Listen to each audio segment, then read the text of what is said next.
How to add device care widget to the lock screen on the Samsung Galaxy S25, S25 Plus, or the S25 Ultra. First, tap on the home button to return back to the home screen. Then on the home screen, touch and hold. Next, tap on wallpaper and style. And from here, tap on the left hand side panel. After, tap on the widget panel or add widgets here. Then we go down and tap on device care.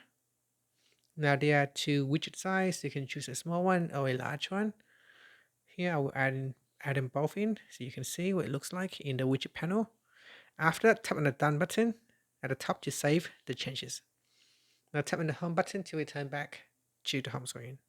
If you press on the side button here, now it will lock your phone. So go to your lock screen and you can see it shows your device care widget has now been added to your lock screen. So you can just quickly tap on it to optimize your phone.